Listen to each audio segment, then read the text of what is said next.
ኡስታዝ ለምንድነው ሐራም ግን ሐራም ማትሉት? ባጭር ቋንቋ እኛ ኡስታዞችና ዱዓቶች ማድረግ የምንችለው ምን መሰለ ማድረግ የምንችለው እስላማዊ የሆኑ አስተሳሰቦችን ቁርአናዊ የሆኑ አስተሳሰቦችን ነብያዊ የሆኑ አስተሳሰቦችን ዳዕዋ ነው የምናደርገው። ብይን መስጠት ይሄ ሐላል ነው ይሄ ሐራም ነው የሼኾች ደረጃ ነው። ፊቅህን ያጠኑ በፊቅህ ደረጃ ሸሪዓን ያጠኑ ፊቅህን ያጠኑ ሊቃውንቶች አሉ የዲኑ ይሄ ሐላል ነው ይሄ ሐራም ነው ሸሪዓዊ ብይን መስጠት የሚችሉ። የኡስታዝ ሚና የዳዒ ሚና እና የመሻይኾችን ሚና መለየት አለብን። እኛም አንዳንድ ጊዜ ያለ ሚናችን ውስጥ ከገባን ማህበረሰባችን በዛ ሊረዳ ይችላል። አንዳንድ ጊዜ ሰዎች ይደውሉልኛል የሆነ ጉዳይ እንደዚህ ስለ ባንኪንግ ምናምን ይሄ እንትን ሪባ ነው ምናምን ብሎ ያማክረኛል። እኔ የዚህ ዕውቀቱ የለኝም። የፋይናንሻል ዕውቀት ያላቸው በፋይናንስ ላይ ያጠኑ ሙስሊሞችን ጠይቅ ምናምን ስለ እንዴት ኡስታዝ ቁርአን እያስተማርክ ይሄን አታቆም ይለኛል። ሐቢቢ አላቀውም።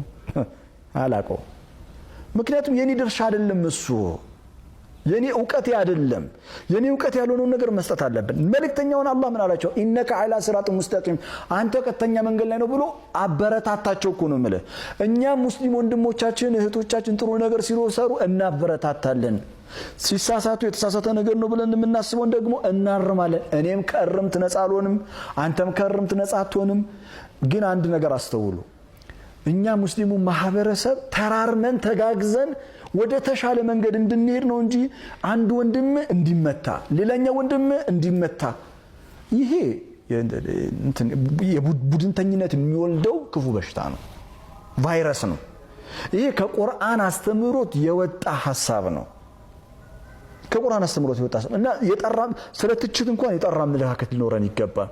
የትችት ግብና ዓላማው ሊታወቅ ይገባል። ይሄ ነው አንዳንድ ሰው በጣም የሚያስቅ ሰው አለ ነው የሆነ ነገር ስትሰጥ እሺ አንተም ለእንትን ደረስክ ማለት ነው ምናምን። ይሄ የመድረስና ያለመድረስ ጉዳይ አይደለም።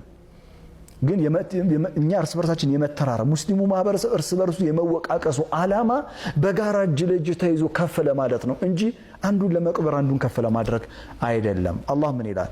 ኢነከ ዐላ ሲራጥ ሙስተቂም ካላቸው በኋላ ወኢነሁ ይሄ ቁርአን ላንተ ይላቸዋል ለነብዩ ሰለላሁ ዐለይሂ ወሰለም ለዚክሩ ለከ ላንተ ክብርህ ነው ይላቸዋል። ደግሞአለሁኝ ለነብዩ ዐለይሂ ሰላቱ ወሰለም ቁርአን ክብራቸው ነው። ለዛ ነው የነብዩ ሰለላሁ ዐለይሂ ወሰለም ክብር ማንም ሰው ማወቅ የፈለገ ሰው ካለ ወደ ቁርአን መምጣት አለበት ማለት ቁርአን is the primary ነው የመጀመሪያ ደረጃ ሊሰጠው የሚገባው የነብዩን ክብር በሙሉ ክብሩ የሚገልጠው ቁርአን በሙሉ ክብር ነብዩን ዐለይሂ ሰላቱ ወሰለም የሚገልጣቸው ወደ ሆነው ቁርአን ነው እኔ